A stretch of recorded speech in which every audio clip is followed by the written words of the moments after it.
বাউলরা মুসলমানও নয়, হিন্দুও নয়। বাউলরা একটা নতুন ধর্ম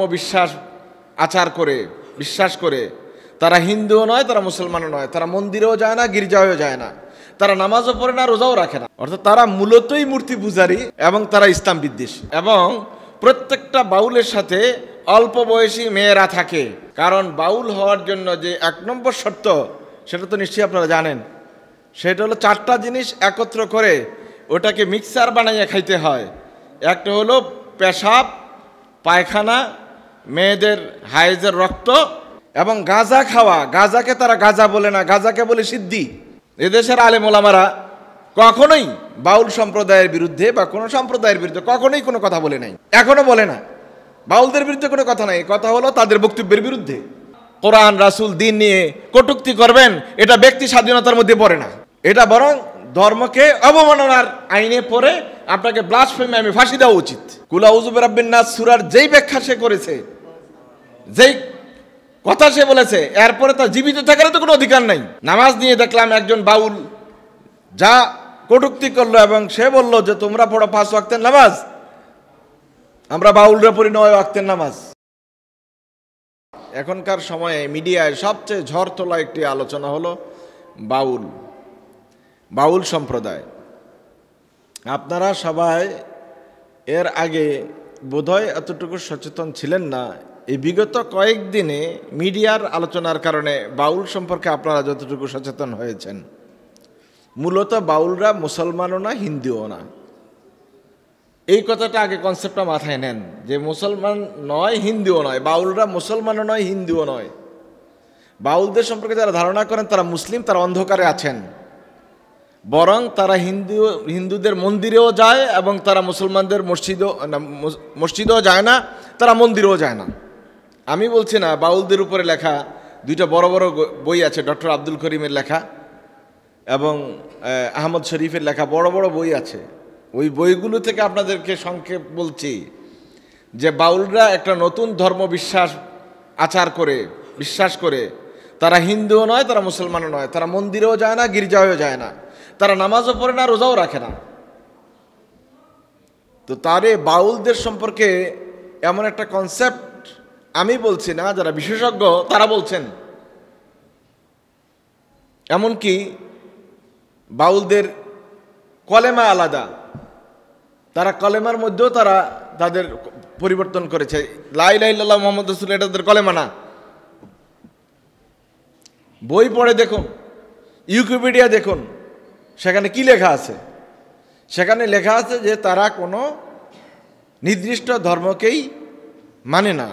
তাদের মধ্যে 2টি জিনিসের সমন্বয় হয়েছে, একটা হলো মুসলমানদের অতি সুফিজম আর হিন্দুদের বৈষ্ণব ধর্ম।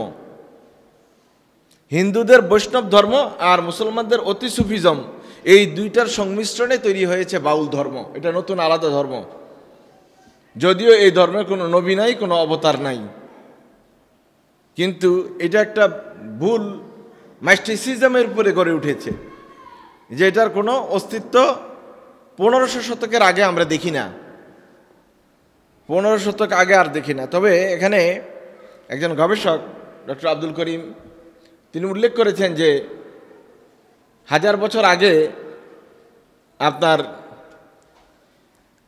জেরুজালেমে যে বাল মূর্তি ছিল, কোরআনে কারিমে বালের কথা উল্লেখ করা আছে, ওই বাল মূর্তির পূজারীদের থেকে বাউল শব্দটি উচ্চারিত। অর্থাৎ তারা মূলতই মূর্তি পূজারী এবং তারা ইসলাম বিদ্বেষী। এটা আমি বলছি না, একজন গবেষকের বক্তব্য। তো উনি এটার সূত্র জুড়ে দিয়েছেন কিভাবে এই অতি পৌত্তলিক পূজারী এবং অতি সুফিজম বৈষ্ণব ধর্মের সংমিশ্রণে এই দেশে বাউল সম্প্রদায়ের উৎপত্তি হয়েছে। এটা উনি বিস্তারিত সেখানে আলোচনা করেছেন।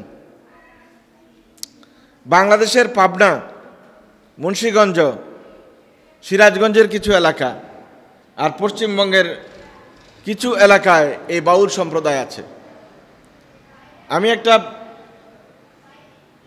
হিসাবে দেখলাম, একটা জার্নালে দেখলাম, সেখানে লিখেছে 1987 সালে পাবনা জেলায় সেখানে মাত্র 285 জন বাউল ছিল।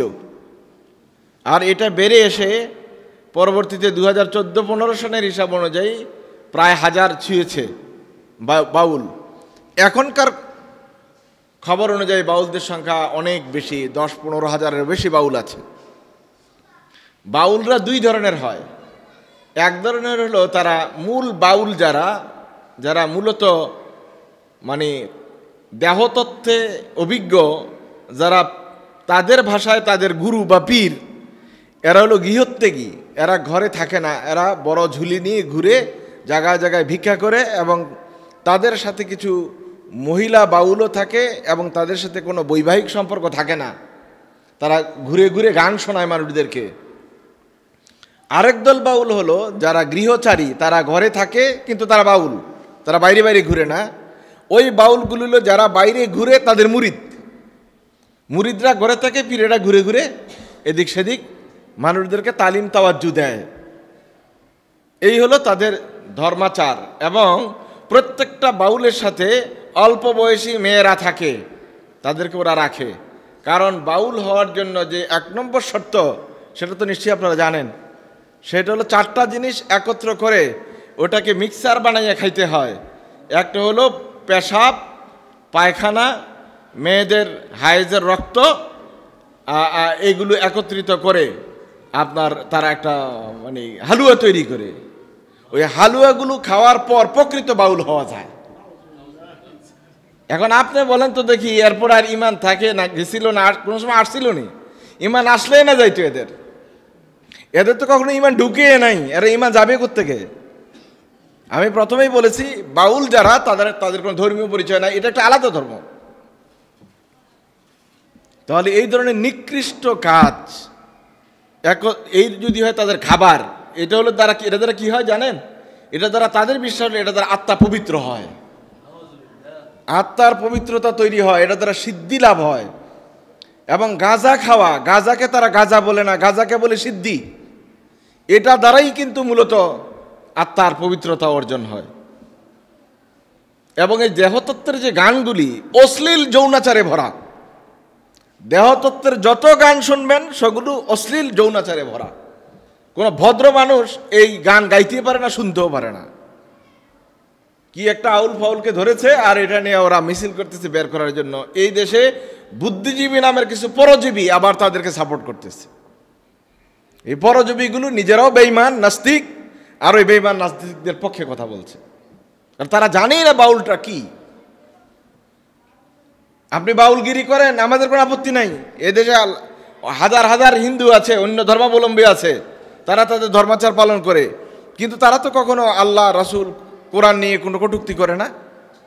আপনাদেরকে সাহস দিল কে যে কোরআন, আল্লাহ এবং রাসূলকে নিয়ে কটূক্তি করার জন্য? এমন কটূক্তি করেছে যেগুলো আমার মুখ দিয়ে বলারও কোনো সুযোগ নেই। এমন ভাষা ব্যবহার করেছে যে ভাষাগুলো আমি আপনাদের কাছে আবার রিপিট করতে পারছি না। তাহলে আল্লাহ এবং রাসূলকে নিয়ে, কোরআনকে নিয়ে এই জঘন্য আচরণ করার পর, কথা বলার পর যাদের অন্তরে জ্বালা তৈরি হয় নাই, তাদের কি ঈমান আছে মনে করেন? এই বেঈমানেরা ওই বেঈমানদের সাথে মিশে গেছে। এবং আজকে সকালে একটা ভিডিও দেখলাম, যে ভিডিও একজন বাউল বলতেছেন, আমাদের উমুক আপা উমুক দল থেকে দাঁড়াইছে, তাদের ভোট চাওয়ার জন্য আমরা এক জায়গাতে হয়েছে। বাউলদেরকে কোনো কোনো দল তাদের দলীয় নমিনেশন দিয়েছে। যারা বাউলদেরকে দলীয় নমিনেশন দেয়, তাদের মধ্যে ইমানের কি অবস্থা আবার বুঝেন? এদেশের আলেম ওলামারা কখনোই বাউল সম্প্রদায়ের বিরুদ্ধে বা কোনো সম্প্রদায়ের বিরুদ্ধে কখনোই কোনো কথা বলে নাই, এখনো বলে না। বাউলদের বিরুদ্ধে কোনো কথা নাই, কথা হলো তাদের বক্তব্যের বিরুদ্ধে। এই দেশে আপনারা দেখেন শত শত বেদে সম্প্রদায় আছে, বেদে সম্প্রদায় আছে না? হাজার হাজার বেদে মানুষ আছে। একদিন কি আপনি কোনো আলেমের মুখে বেদীদের বিরুদ্ধে কোনো কথা শুনছেন? কারণ বেদেরা এই ধরনের বিশ্বাস নিয়ে ঘুরে না, তারা তাদের মতো আছে। কেউ হয়তো হিন্দু আছে, কেউ মুসলমান আছে, তারা তাদের মতো ব্যবসা করে গ্রামীণ পরিবেশে থাকে, এটা তাদের স্বাধীনতা। কিন্তু আল্লাহ, কোরআন, রাসূল, দিন নিয়ে কটূক্তি করবেন, এটা ব্যক্তি স্বাধীনতার মধ্যে পড়ে না। এটা বরং ধর্মকে অবমাননার আইনে পড়ে আপনাকে ব্লাসফেমি, আমি ফাঁসি দেওয়া উচিত। আপনাকে এই কথা বলার অধিকার দিল কে? সব কিছু নিয়ে তামাশা, তামাশারা জায়গা পান না। বহু জায়গা আছে তামাশা করার। ইমান নিয়ে সিনেমিনে খেলার, এই তামাশা করার লাইসেন্স আপনাদেরকে দিল কে? এত নিকৃষ্ট জঘন্য আকীদা এদের। এরা মন্দিরেও যায় না, মসজিদেও যায় না, এবং হিন্দু মুসলমান দুটোটা ধর্ম নিয়েই কিন্তু তার কটূক্তি করে। কুল আউযু বিরাব্বিন নাস সূরার যেই ব্যাখ্যা সে করেছে, যেই কথা সে বলেছে, এরপরে তার জীবিত থাকার তো কোনো অধিকার নাই। আর যত গণ্ডমূর্খ, যত বেকুব, অথর্ব, অশিক্ষিত, এগুলো সব বাউল। যারা ন্যূনতম কোনো জ্ঞান নাই কোরআনের, হাদিসের, দ্বীনের, এমনকি প্রাতিষ্ঠানিক কোনো পড়াশোনাও নাই, এগুলো সব লালনের ভক্ত। কারণ লালন নিজেই ছিল একটা গণ্ডমূর্খ। লালন যেহেতু গণ্ডমূর্খ, ওই গণ্ডমূর্খ আরো কতগুলো গণ্ডমূর্খ পয়দা করে দিছে। পড়া নাই, লেখা নাই, কোনো ধরনের কোনো বিবেচনা নাই, যা আসে মুখ দিয়ে তাই বলতে থাকে। এইগুলির নাম ব্যক্তি স্বাধীনতা নয়, বরং এটি হলো ব্যক্তির চিন্তায় অধিকারে হস্তক্ষেপ। কোটি কোটি মুসলমানের হৃদয়ে আঘাত দেওয়ার দায়িত্ব কে দিয়েছে? আবার এদেরকে সারানোর জন্য একদল মিছিল করে। এই যারা মিছিল করতেছে তারাও তাদেরই দলের, তারাও নাস্তিক, তারাও দিন বিরোধী মানুষ, ইসলাম বিরোধী মানুষ। এই আকীদা পোষণ করার পর একজন মানুষের আর কি আকীদা থাকতে পারে? নামাজ নিয়ে দেখলাম একজন বাউল যা কটূক্তি করলো, এবং সে বলল যে তোমরা পড়ো 5 ওয়াক্তের নামাজ, আমরা বাউলরা পড়ি 9 ওয়াক্তের নামাজ। মোটা নামাজই পড়ে না, এরা 9 ওয়াক্ত নামাজ পড়ে। এমন আজে বাজে, অপ্রয়োজনীয়, অপ্রাসঙ্গিক কথা এগুলো নিজেরা বানায়া বানায়া এক একটা বলে, আর মূর্খগুলি শুনতে থাকে। এগুলো যায় কোথায় জানেন? সবচেয়ে বেশি যায় দুর্গম অঞ্চলগুলিতে, চরাঞ্চলে। ওখানে গিয়ে তারা এই যে এখন থেকে শুরু করবে, পৌষ, মাঘ, ফাল্গুন, এই সময়গুলোতে তারা বড় বড় গানের আসর করবে, আর এগুলো মানুষদেরকে শোনাতে থাকবে। মুসলিম জনতার, তাওহীদি জনতার উচিত হলো তাদেরকে প্রতিহত করা, বাধা দেওয়া। কারণ ঈমান আকীদা নিয়ে খেলা করার সুযোগ দেওয়ার কোনো সুযোগ নাই। ঈমানদার এটাতে একমত হওয়ার কোনো সুযোগ নেই। আল্লাহ তাআলা আমাদেরকে বুঝার তৌফিক দান করুক, আমরা সবাই বলে আমিন। সম্মানিত উপস্থিতি, আমরা আমাদের মূল আলোচনায় যাব। ইসলামের তাজকিয়া নফসটা শুনেন, সেটা কি? বাউলদের তাজকিয়া নফসটা তখন শুনেছেন তো, দুনিয়ার যত খবিস সবগুলো মিলে যেখানে জমা হয় এটার নাম হলো বাউল। আর আল্লাহ সুবহানাহু ওয়া তাআলা যা বলছেন তাজকিয়া নফসের জন্য আপনাকে কি করতে হবে, এখানে একটু ভালো করে বোঝার চেষ্টা করেন। ইসলামে আল্লাহ তাআলা সবচেয়ে বেশি গুরুত্ব দিয়েছেন সেটি হলো আপনার অন্তরের পরিচ্ছন্নতা। অন্তরের পরিচ্ছন্নতা এটা আল্লাহ তাআলার কাছে সবচেয়ে গুরুত্বপূর্ণ বিষয়। আপনাকে যদি আইন, শাসন, বিচার ব্যবস্থা দিয়ে পরিবর্তন করা হয়, আপনি কারহান, মানে মনে চায় না, কি করবেন? মাইরের ভয়ে মেনে নেবেন। এই মাইরের ভয়ে মেনে নেওয়া, যদিও এটার একটা চ্যাপ্টার আছে, কিতাবুল হুদুদ আছে, আল্লাহ তাআলা কিন্তু এটা চান না। আল্লাহ চান যে মন থেকে আপনি বিষয়টা মেনে নেবেন। তাইলে আর কোনো আইন লাগবে না, বিচার লাগবে না, কোনো আদালত লাগবে না, পুলিশ লাগবে না, আপনি নিজ থেকে নিজেই পরিবর্তন করে ফেলা। আল্লাহ তাআলা এটাই চাচ্ছেন। আল্লাহ তাবারক তাআলা কোরআনুল কারীমে ইরশাদ করেছেন আপনি কেমন হবেন। আল্লাহ তাআলা চাচ্ছেন কাদ আফলাহা মান যাক্কাহা ওয়া কাদ খাবা মান দাসসাহা, আপনার অন্তরকে আপনি পরিষ্কার করে ফেলবেন। আর যে এটাকে অপরিচ্ছন্ন করলো, ময়লাবৃত করলো, ময়লাযুক্ত করলো, সে নিজে লোকসানের মধ্যে পড়ল। কিছু মানুষ আছে, আমরা আমাদের কাছে তাজকিয়াতুন নফসের কথা বললে কিছু কিছু মানুষ পছন্দ করেন না, বলে আরে তাজকিয়া নফসের কথা বলবে সুফিরা, পীর সাহেবেরা, এটা আবার আমাদের কাছে কি? এই ভুল মেসেজ যাদের মাথায় আছে তারা এটাকে ঝেড়ে ফেলেন। বরং কিছু কিছু পীর তাজকিয়া নফসের যে প্রক্রিয়া গ্রহণ করেছে এটা সুন্নাহ পদ্ধতি নয়, সুন্নাহ পদ্ধতিতে আপনার তাজকিয়া নফস করতে হবে। সুন্নতের উপর যদি তাজকিয়া নফস না আসে তো আরেকটা বেদাত তৈরি করলে এটা দ্বারা তো অন্তর পরিষ্কার হলো না, বরং আরেকটা নতুন আযাবে না অন্তর উপর চাপাই দিলেন। তা আপনাকে বুঝতে হবে তাজকিয়া নফস অবশ্যই জরুরি, এটা ফরজ কাজ, এবং এটা করবেন সুন্নাহ পদ্ধতিতে। যে এমন ইবাদত দিয়ে নয়, এমন জিকির দিয়ে নয়, এমন কোনো মানে কাজ দিয়ে নয় যেই কাজটা দিয়ে সুন্নাহ বিরোধী হয়ে যায়। আমাদের দেশে আলহামদুলিল্লাহ অনেক বড় বড় আলেমে দ্বীনও আছেন যারা তাজকিয়া নফসের কাজ করেন, কিন্তু অনেক ভণ্ড পীর আছে যাদের জিকির ভিন্ন, যাদের মানে আপনার ইস্তেগফার ভিন্ন, যাদের ইবাদতের কৌশল ভিন্ন, এগুলো করে কিন্তু তাজকিয়া নফস হওয়ার কোনো সুযোগ নেই। তাজকিয়া শব্দের অর্থটা আগে বুঝেন, এটা হলো আত্মাথির, পরিষ্কার করে ফেলা। এই জন্য জাকাতকে জাকাত বলে, যেহেতু জাকাত দ্বারা মাল পরিষ্কার হয়ে যায়, খারাপ মালগুলো দিয়ে আপনি পরিচ্ছন্ন করে ফেলেন আপনার সম্পদকে, এটা হলো এই জন্য জাকাতকে জাকাত বলে।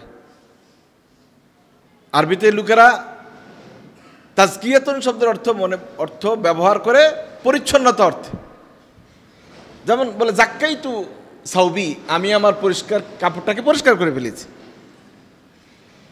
এটা বর্ধিত হওয়া, অতিরিক্ত হওয়া, লাভবান হওয়া, এসব অর্থ ব্যবহৃত হয়। আর আমরা উলামায়ে কেরাম রিদওয়ানুল্লাহি তাআলা আলাইহিম আজমাইন আমাদেরকে যা শিখিয়েছেন, তাজকিয়া নফস কি? ইসলাহুন নুফুস, অন্তরকে ঠিক করে ফেলা, ও তাতহিরুহা আন তারিকিল ইলমিন নাফি, আল্লাহ তাআলার পক্ষ থেকে আসা উপকারী জ্ঞান দিয়ে আপনার অন্তরকে পরিচ্ছন্ন করে ফেলা, ওয়াল আমালিস সালেহ, এবং নেক আমল দ্বারা। আর কি করবেন? ও ফাইলিল মা'মুরাত ওয়া তারকিল মানহিয়াত, যা করতে বলেছে তা কাজে পরিণত করবেন, যা নিষেধ করেছে তা থেকে বিরত থাকবেন। এই কাজ দিয়ে যখন আপনি আপনার অন্তরকে পরিচ্ছন্ন করবেন, এটা হলো তাজকিয়াতুন নফস। মন মতো না, এই তাজকিয়া বাজার থেকে 2 কেজি সোডা এনে অন্তর ভালো করে ওয়াশ করে ফেলবেন, এইটার সুযোগ নেই।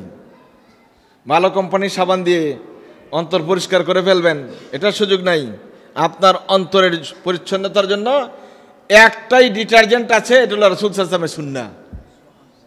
ওই ডিটারজেন্ট দিয়েই আপনার অন্তরকে পরিচ্ছন্ন করতে হবে। তো বাজারে কিনা অন্য ফ্যাক্টরিতে বানানো ডিটারজেন্ট দিয়ে আপনার নফস পরিষ্কার করার কোনো সুযোগ নেই। এখন আপনি বাজারে দেখবেন বিভিন্ন কোম্পানির ডিটারজেন্ট আছে, অমুক তরিকা, অমুক তরিকা, অমুক তরিকা, হ্যাঁ, কাদেরিয়া, চিশতিয়া, মুজাদ্দিদিয়া, আওর মোহাম্মদিয়া, এগুলো তো মোটামুটি আছে, কিন্তু এছাড়াও আরও যে কত আছে, এই সব তরিকা হলো মানুষ নফস পরিষ্কার করার জন্য। সকল তরিকার মধ্যেই ঝামেলা, একটাই তরিকা সুন্নতে রাসূল সাল্লাল্লাহু আলাইহি ওয়াসাল্লাম। ইমাম গাজালি আলাইহির রাহমাহ তিনি বলছেন, হিয়া তাকমিলুন নফসিল ইনসানিয়া বিকামঈ আহওয়াইহা ওয়া ইতলাকে খাসাইসিল উলিয়া, যে মানুষের অন্তরকে মানবীয় সকল গুণাবলী, তাকমিলুন নফস আল ইনসানিয়া, মানুষের অন্তরকে পরিপূর্ণ করে দেওয়া কিভাবে? বিকামঈ আহওয়াইহা, তার কুপ্রবৃত্তি যা ছিল এগুলো মূল থেকে উৎপাটন করে ফেলা। কুপ্রবৃত্তিগুলো মন থেকে মূল উৎপাটন করে ফেলতে হবে। আর খাসাইসি উলিয়া, উন্নত মানের যে চরিত্র, এটাকে আপনি পরিপূর্ণ মাত্রায় নিয়ে যেতে হবে। যেমন সিদক আল আমানাত ওয়াল আমালুস সালেহ, সত্য বলা, আমানত রক্ষা করা, নেক আমল করা, এগুলো হলো খাসাইস, বৈশিষ্ট্য, উন্নত বৈশিষ্ট্য। এই উন্নত বৈশিষ্ট্য ডেভেলপ করতে হবে। এখন আসুন আমরা কেন তাজকিয়া নফস করব? কেন আমরা অন্তরকে পরিচ্ছন্নতা করার চেষ্টা করব? মূল কাজটা কিন্তু ওইখানে। আপনি যদি ইঁদুর আছে গর্তের ভিতরে, আর ওখানে গর্তের মুখে কিছু মাটি চাপা দিয়ে দিলেন, ইঁদুর কি বের হয়েছে নাকি আছে ভিতরে? তো ভিতরে থাকলে মাটি চাপা দিলে লাভ কি? 2-4-10 ঘন্টা পরে এই মাটিগুলো কি থাকবে? আবার সুম্মা ইলাইহি তুরজাউন, যেরকম অবস্থা ছিল ওই অবস্থায় চলে যাবে। সুতরাং ইঁদুরের গর্তে মাটি চাপা না, ইঁদুরকে মারার ব্যবস্থা করেন। আপনার অন্তরের ভিতরে যে আহওয়াগুলি আছে, বক্রতাগুলি আছে, যে কুপ্রবৃত্তিগুলো আছে, এগুলোকে না মারা পর্যন্ত আপনার ফুল বডি নিরাপদ হওয়ার কোনো সুযোগ নাই। এজন্য ইমাম গাজালি আলাইহির রাহমা তিনি বলতেন যে তাজকিয়া নফস করা প্রত্যেকটা মুমিনের জন্য ফরজ। শুধু ফরজ না, উনি বলছে ফরজু আইনিন, এটা ফরজে আইন। কুপ্রবৃত্তিগুলো যদি আপনি দমন করতে পারেন, অটোমেটিক আপনার সুপ্রবৃত্তিগুলো, ভালো প্রবৃত্তিগুলো আপনার প্রতি বিকশিত হতে থাকবে। মিথ্যা কথা বলা একটা কুপ্রবৃত্তির কাজ, বন্ধ করেন এটা, দেখবেন হাজারো বদামল অটোমেটিক বন্ধ হয়ে যাবে। কেউ আপনার জিজ্ঞেস করছে আপনি কি ফজরের সালাত পড়ছেন, এখন আপনি মিথ্যা কথা বলা বন্ধ করে দিয়েছেন, না পড়লে তো আপনাকে বলতেই হবে যে আমি নামাজ পড়ি নাই। একটা জিনিস, শুধু একটা জিনিস যদি বন্ধ করেন, একটা করে কুপ্রবৃত্তিগুলি, তাহলে আপনার যে তাজকিয়ার নফসের যে তাজকিয়ার ডেভেলপ হতে থাকবে। মসজিদে যারা আপনারা আসেন, আপনাদের নামাজের ওয়াজের কোনো দরকার নাই, যাকাতের ওয়াজের দরকার নেই, কারণ এগুলো করেন দেখেই তো মসজিদে আসেন। যাকাত দেন, ফরজ, এটা জানেন দেওয়া লাগবে, এটা আপনার মুখস্থ। নামাজ ফরজ, এটা আমল করার জন্যই তো আসছেন মসজিদে। আপনার জন্য যে ওয়াজ, যে দরকার, সেটা হলো আপনার অন্তরের তাজকিয়া করা। আপনার জন্য দরকার হলো অন্তরে ডেভেলপ করা। সেই 40 বছর আগে ঈমান আনছেন অথবা নামাজ শুরু করেছিলেন, এটার কোনো ডেভেলপ নাই, এই অবস্থায় পড়ে আছে, ঘষা মাজা নাই। 40 বছর আগের ইমানদার 40 বছর পরে এসে যদি এক জায়গায় থাকে, সে কোন ক্লাসের ছাত্র? সে তো ওই শিশু শ্রেণীর ছাত্র। এটা তো হওয়ার কথা ছিল না। কোনো একটা ছাত্র যে স্কুলে ভর্তি হয়, সে স্কুল শেষ করে, প্রাইমারি শেষ করে, হাই স্কুল শেষ করে, কলেজ শেষ করে, বিশ্ববিদ্যালয় লেভেল শেষ করে, তারপর পিএইচডি, এমফিল, পিএইচডি করে, এরপরও তো তার কত গবেষণা থেকে যায়। আচ্ছা, আমলের জিন্দিগিটা এমন হলো কেন? শুধু ওই 2 রাকাত 4 রাকাত নামাজ পড়ার উপরে ছেড়ে দিলেন, এরপরে মনে হয় আপনার নফসটা তো সব ঠিক হয়ে গেছে, আপনার কিছু করার দরকার নাই। এতটা স্যাটিসফাইড হলেন কিভাবে? এতটা নিশ্চিত হলেন কিভাবে যে আমি আবার কামেল হয়ে গেছি, আমার কিছু লাগবে না? কিন্তু আপনার অন্তর তো গুনাহ করতে চায়, আপনার অন্তর তো খারাপ কাজ করতে চায়। তা আপনার অন্তর যখন এখনো গুনাহ করতে চায়, তাহলে বোঝা গেল 40 বছরের যে মুজাহাদা, যে পরিশ্রম, এটা আসলে কাজে লাগে নাই, আসল জায়গায় ট্রিটমেন্ট হয় নাই। শুধুমাত্র উপরে মাটি দিয়ে দিয়ে ভিতরে ইঁদুর রেখেই আমরা গর্ত বন্ধ করার চেষ্টা করেছি। কাজটা তো এমন হওয়ার কথা ছিল না। 40 বছর পরে তো আমার অবস্থাটা এমন হওয়া দরকার ছিল, আমি মুস্তাজাবুদ দাওয়াত হয়ে যাওয়ার কথা। 60 বছর পরে তো আমার অবস্থা এমন হয়ে যাওয়ার কথা ছিল, আমি কথা বললেই আল্লাহ শুনবেন। এই কনফিডেন্স তৈরি হওয়ার কথা ছিল, আমার কথা বলার পরে আল্লাহ তাআলা আমাকে আর খালি হাতে ফিরিয়ে দিবেন না। এটা হলো না কেন? এটা না হওয়ার মূল কারণ হলো আমি আমার অন্তরকে পরিশুদ্ধ করতে পারি নাই। অন্তরকে যেভাবে তাজকিয়া করা দরকার ছিল সেটা হয় নাই। আমি এখনো হারাম খাবারের দিকে আমার চোখ গেলে ফিরাতে পারি না। এখনো হালাল হারাম বাছাইয়ের যেই মানদণ্ড, এই মানদণ্ডে রক্ষা করে জীবন পরিচালনা করার মতো অবস্থানে পৌঁছতে পারি নাই। তাহলে 40 বছরের ইবাদত আমাকে কি অন্তরে পরিশুদ্ধতা দিল? আমার আমলের কি উন্নতি করলো? 30 বছরের আমল আমাকে কোন জায়গায় নিয়ে গেল যে আমি এখনো কোন একটা বাঁকা পথে উপার্জনের জন্য চিন্তা করি? 40 বছর সালাত আদায় করার পর এখনো মিথ্যা সাক্ষী দেওয়ার জন্য কোর্টে আমি যাইতে পারি, তাহলে আমার তাজকিয়া নষ্ট কি হইলে? সালাত আমার কি কাজে লাগলো? অথচ আল্লাহ তাআলার ওয়াদা, ইন্না সালাতা তানহা আনিল ফাহশাই ওয়াল মুনকার। আল্লাহ বলছেন ফাহশা এবং মুনকার উশৃঙ্খল কাজ এবং সমস্ত মুনকার, আল্লাহ তাআলাকে দেখেন কি সুন্দর করে বলছেন। আল্লাহ তাআলা হারাম বলে নাই তো, মুনকার কাজ, অপছন্দনীয় কাজ, মাকরু কাজ। এখানে আল্লাহ তাআলা হারাম শব্দটাই ব্যবহার করে নাই, যদিও মুনকার একটা অর্থ হারাম, কিন্তু আল্লাহ এমন একটা শব্দ ব্যবহার করেছেন যে যেটা কটু লাগে, খারাপ লাগে, তিক্ত লাগে, শরীয়ত পছন্দ করে না, এমন কোনো মাকরু কাজও করার রুচি থাকবে না যদি কেউ সালাত ঠিকঠাক মতো আদায় করে। তা আল্লাহ তাআলার ওয়াদা, ইন্না সালাতা তানহা আনিল ফাহশাই ওয়াল মুনকার ওয়া লাযিকরুল্লাহি আকবার। তো কি সালাত পড়লাম বলেন তো 40 বছর ধরে? কি সালাত আদায় করলাম 30 বছর ধরে? কতটা তারাবি পড়লাম, কয় মাস ধরে দাঁড়িয়ে থাকলাম, কতবার ইতিকাফ করলাম, কিন্তু এখন আমার ওই যে আল ফাহশাই ওয়াল মুনকার, ফাহশাটা হয়তো বাদিয়ে দিলাম, মুনকার এখনো করতে মন চায়, তাহলে আমার অন্তরের তাজকিয়া হলো কোন জায়গায়?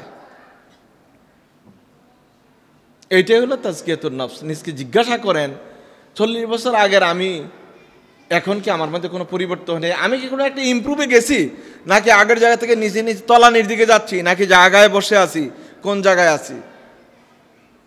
এটা হলো আপনার মুহাসাবা। আপনি আপনাকে জিজ্ঞেস করেন। আপনার তাজকিয়া কেউ করে দিবে না, আপনার অন্তরের পরিচ্ছন্নতা কেউ করে দিবে না, এটা আপনার নিজেই করতে হবে। নিজে নিজের হিসাব লোন। হাসিবু কাবলা আন তুহাসাবু। আল্লাহ তাআলার কাছে হিসাব দেওয়ার আগে, হিসাব দেওয়ার আগে নিজের হিসাব নিজে করেন না। আমরা কি এটা করি না? কোনো অডিট আসার আগেই তো আমাদের অফিস ক্লিয়ার, আমাদের সব কলার ক্যাশ বই, প্রতিদিনের আয় ব্যয়, আমাদের পেটি ফাইল সব রেডি থাকে। তো এইটা চিন্তা করি না যখন অডিট আসবে তখন ফাইল রেডি করবো। এটা তো কখনোই সম্ভব না। দিনের ফাইল দিনে ক্লোজ, অডিটের দিন শুধু শো করব। তো আপনি যে হাসিবু কাবলা আন তুহাসাবু, আল্লাহ রাসূল যে বললেন যে হিসাব করার আগে তুমি নিজের হিসাব নিজে রেডি করে রাখো। আমি কি পেরেছি? আপনাকে প্রশ্ন করুন, আপনি কি পেরেছেন? 30 বছরের ফাইল কি রেডি? 40 বছরের ফাইল কি রেডি আছে? যদি রেডি থাকে তাহলে আপনি তাজকিয়া নফসের মোটামুটি ভালো অবস্থানে আছেন। আমি বলি না রেডি নেই, আপনাদের সবার আছে, জানি সবার আছে, সবাইকে ধরে নিলাম সবার আছে। যদি না থাকে তাইলে এই প্রশ্ন কিন্তু আপনার। তাহলে আমাকে দ্রুত ফাইলগুলো রেডি করা দরকার। 30 বছরের 40 বছরের সালাতের ইফেক্টটা কি আমার জীবনে? যদি এটা না হয় তো বোঝা গেল যে আমি মনে হয় তাজকিয়া নফসের কাছে যেতে পারি না। উলামায়ে কেরাম রাদিয়াল্লাহু তাআলা আলাইহিম আজমাইন এজন্য অন্তরের পরিচ্ছন্নতাটাকে আমলের চেয়ে বেশি গুরুত্ব দিয়েছেন। হ্যাঁ, আমল উন্নত পরিচ্ছন্নতার জন্য খুবই জরুরি কাজ, কিন্তু তার চেয়েও জরুরি কাজ হলো আপনার অন্তরকে পরিচ্ছন্ন করে ফেলা। অবশ্য অন্তরকে পরিচ্ছন্ন করার জন্য আমলে সালে একটা গুরুত্বপূর্ণ কাজ, ওটাকে ছেড়ে দিয়ে আপনার অন্তর পরিচ্ছন্ন হবে না। যারা এই কাজ করতে গেছে তারাই কিন্তু গুমরা হয়ে গেছে। আমল লাগতো না, শুধু অন্তর পরিষ্কার করো, এখান থেকে যাইতে যেতে বাউল হয়ে গেছে। ধীরে অন্তর পরিষ্কার করো, শুধু অন্তর পরিষ্কার করো, কোনো আমল লাগতো না। ওই ধীরে ধীরে যেতে যেতে পুরা বন্ধ হয়ে গেছে, ওটা সুযোগ নাই। হ্যাঁ, আপনি আমলও লাগবে, আর আমল দিয়ে আপনার অন্তরকে পরিচ্ছন্ন করতে হবে। ভুল পথে না, পদ্ধতি হবে কার? নবী মুহাম্মদুর রাসূলুল্লাহ সাল্লাল্লাহু আলাইহি ওয়াসাল্লাম। আল্লাহ সুবহানাহু ওয়া তাআলা ওয়াশ-শামসি ওয়া দুহাহা এই সূরায় প্রায় 11 বার কসম খেয়েছেন। ওয়াশ-শামসি ওয়া দুহাহা ওয়াল কামারি ইযা তালাহা ওয়ান নাহারি ইযা জাল্লাহা ওয়াল লাইলি ইযা ইয়াগশাহা ওয়াস সামাই ওয়া মা বানাহা ওয়াল আরদি ওয়া মা তুহাহা ওয়া নাফসিন ওয়া মা সাওয়াহা ফাআলহামাহা ফুজুরাহা ওয়া তাকওয়াহা। এই আল্লাহ তাআলা যে এতটা কসম খেলেন, এই কসমগুলো খাওয়ার মূল টার্গেট হলো আল্লাহ তাআলা পরে আপনার তাজকিয়া নফসের কথাটা বলেছেন। কাদ আফলাহা মান যাক্কাহা ওয়া কাদ খাবা মান দাসসাহা। গুরুত্বটা বুঝাতে চেয়েছেন আল্লাহ তাআলা যে তোমার অন্তরের পরিচ্ছন্নতাটা কতটুকু তোমার জন্য জরুরি। এই অন্তরের পরিচ্ছন্নতা না হলে আল্লাহ তাবারক তাআলা এই জাহেলিয়তের বেড়াজাল থেকে সেই আরবের লোকদেরকে ফেরাতে পারতেন না। সাহাবায়ে কেরাম রাদিয়াল্লাহু তাআলা আলাইহিম আজমাইনকে কোনো আইন করে ইসলাম গ্রহণ করার জন্য চেষ্টা করা হয় নাই। নবী করিম সাল্লাল্লাহু আলাইহি ওয়াসাল্লাম যে রাষ্ট্র ব্যবস্থা চালু করেছেন সেখানে কোনো আদালত ছিল না, নবী সাল্লাল্লাহু আলাইহি ওয়াসাল্লাম নিজেই আদালত।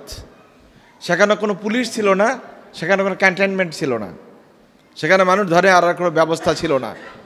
অন্যায় করে, অপরাধ করে, গুনাহ করে সাহাবায়ে কেরাম রাদিয়াল্লাহু তাআলা আলাইহিম আজমাইন নিজে নিজে এসে আল্লাহ রাসূলকে বলছেন, ইয়া রাসূলুল্লাহ, অপরাধ করেছি বিচার করেন, গুনাহ করেছি বিচার করেন, অথবা আল্লাহ তাআলার কাছে আমার জন্য মাফ চান।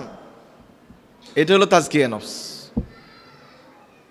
বলেন তো দেখি, জীবনে আমরা যারা আছি, আমরা কি কখনো অন্যায় করে, গুনাহ করে কাউকে গিয়ে বলছি যে আমি গুনাহ করছি, আমার জন্য একটু দোয়া করেন, আল্লাহ যেন মাফ করে দেয়? করছি? নিজে তো আল্লাহরই বলি নাই যে আল্লাহ আমি গুনাহ করছি, মাফ করে দেন। মানুষের কাছে বলবো তো পরের কথা। আমাদের অপরাধ বোধটুকু জাগ্রত হয় না অন্তরে, তাজকিয়া নফস হয় নাই। সাহাবী জিনা করার পর আল্লাহ রাসূল বলছেন, ইয়া রাসূলুল্লাহ, কাদ জানাইতু, জিনা করছি, বিচার করেন। এমন কোন মানুষ কি আছে যে জিনা করার পরে বলবে আমি জিনা করছি, আমার বিচার করেন? এই সময়ে, আমাদের সময়ে তো এই সাহাবী আল্লাহ তাআলা তার অন্তরে কি পরিমাণ তাজকিয়ার নূর দিয়েছিলেন যে নিজ থেকে নিজে স্বীকার করতেছেন, কারণ দুনিয়ার যে কোনো কারণে যে কোনো চক্রান্তে পরে জিনা করেছি, আখিরাতের বিচারের মুখোমুখি হয়ে আল্লাহ তাআলার সামনে দাঁড়ানোর সাহস আমার নাই। নিজেই স্বীকার করে নিয়েছি, ইয়া রাসূলুল্লাহ আমি জিনা করেছি, আমার যা ব্যবস্থা নেওয়ার আপনি ব্যবস্থা করুন, আল্লাহ তাআলার কাছে তারপরে যেন আল্লাহ আমাকে ক্ষমা করে দেন। এটা হলো তাজকিয়াতুন নফস। এই বোধটুকু যতক্ষণ আপনার অন্তরে তৈরি না হবে, ওই পারফেক্ট মুসলমান না হবেন, এই রাষ্ট্র তৈরি হলেও মুসলিম রাষ্ট্র টিকিয়ে রাখা যাবে না। যে মুসলমান চুরি করে, মিথ্যা সাক্ষী দেয়, জনগণের টাকা মারে, দুর্নীতি করে, এই মুসলমানকে আল্লাহ তাআলা চেয়েছেন? এই মুসল্লিকে আল্লাহ চেয়েছেন? হাজার হাজার লাখে লাখে মুসল্লি মসজিদে, চোরও এই পরিমাণ, মিথ্যাবাদী ওই পরিমাণ, তো লাভটা হলো কি?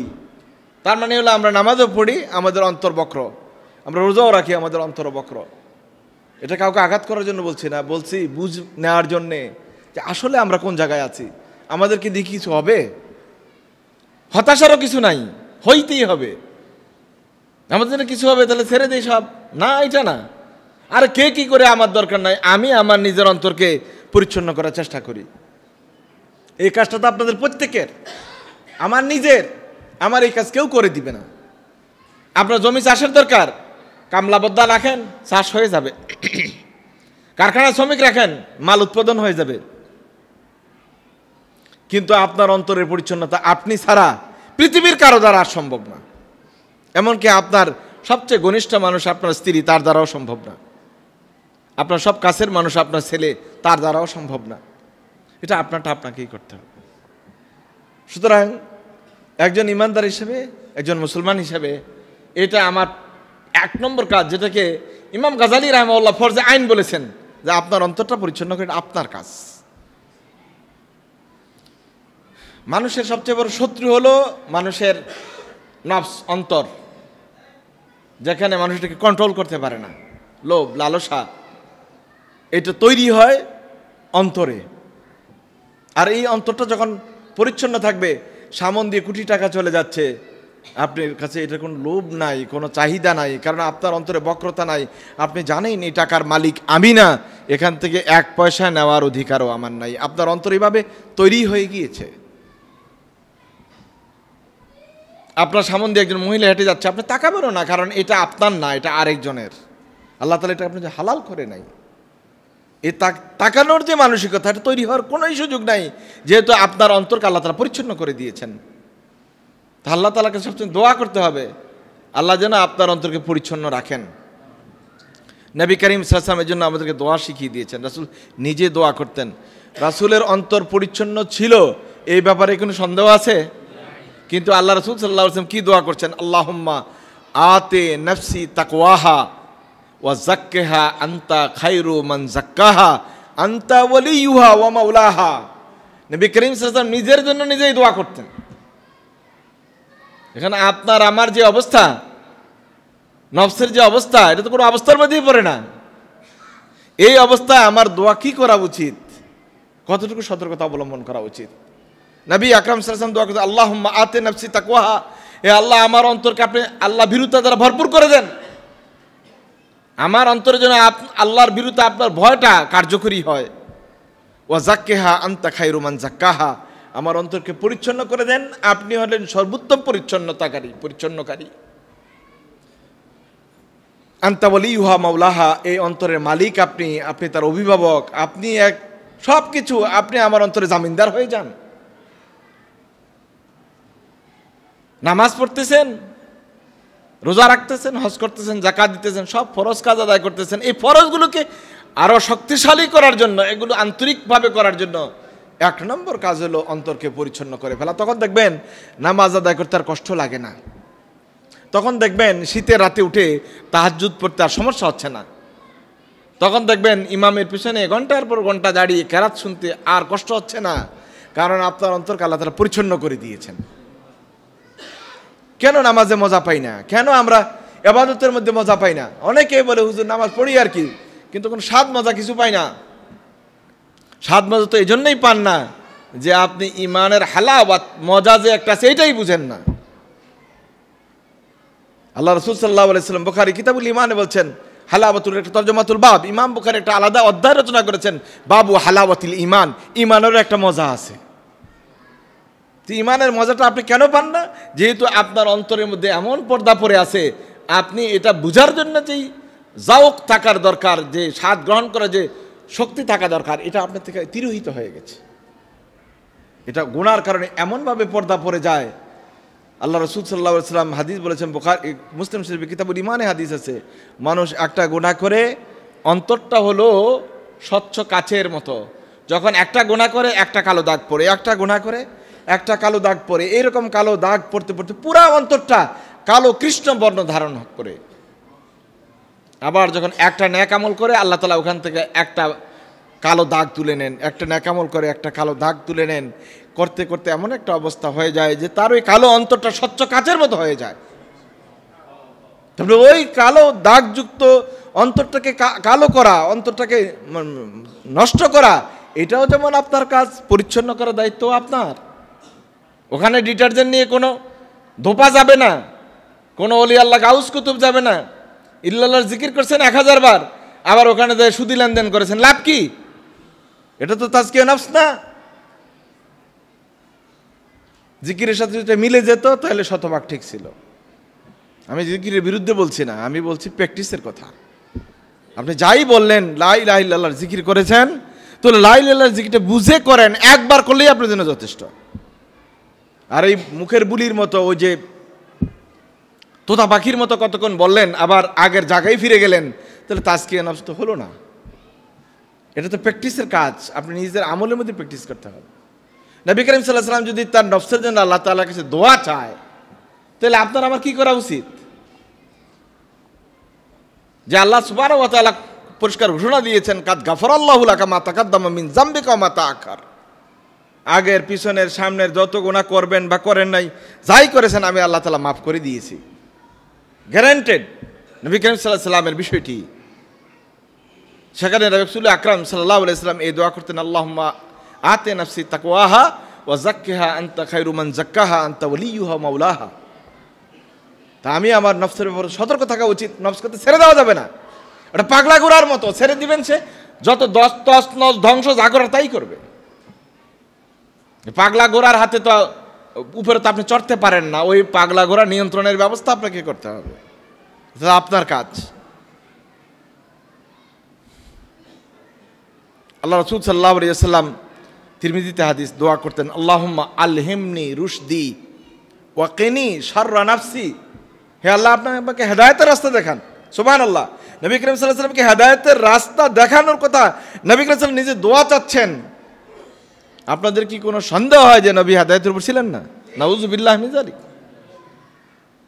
হেদায়েতের আকর, সমস্ত নবীদের হেদায়েতের খনি মাজমা হচ্ছেন নবী করিম সাল্লাল্লাহু আলাইহি ওয়াসাল্লাম। তিনি বলছেন, আল্লাহুম্মা আলহিমনি রুশদি, আমাকে আপনি হেদায়েত দেখান, ওয়া কিনি শাররা নাফসি, আমার নফসের অনিষ্টতা থেকে আপনি আমাকে বাঁচান। তো আল্লাহ তাআলা এর কাছে নবী মুহাম্মদুর রাসূলুল্লাহ সাল্লাল্লাহু আলাইহি ওয়াসাল্লাম নিজের নফসের অনিষ্টতা থেকে পানাহ চাচ্ছেন। আমি আপনার হিসাব তো হিসাবের মধ্যে পড়ে না। আমার কি করা উচিত? আমি কিভাবে আল্লাহ তাআলার কাছে পানাহ চাইবো আমার নফসের জন্য? এই নফসটাকে তো ছেড়ে দেওয়া যাবে না, যে এই নফস নিজের নিয়ন্ত্রণের মধ্যে থাকে না। সুতরাং তাজকিয়া নফসের এই বিষয়টি মাথায় নেন। এটা যে কোনো ইবাদতের মজা পাওয়ার জন্য, যে কোনো ইবাদতের মধ্যে আপনাকে নিমগ্ন থাকার জন্য, আল্লাহ তাআলার আনুগত্য থাকার জন্য এটি একটি ফরজ কাজ। এখান থেকে নিজকে সরিয়ে নেওয়ার কোনো সুযোগ নেই। আল্লাহ তাবারক তাআলা আমাদের সবাইকে পরিচ্ছন্ন আত্মা সহকারে আল্লাহ তাআলার কাছে হাজির হওয়ার তৌফিক দান করুক। আমরা সবাই বলি আমিন।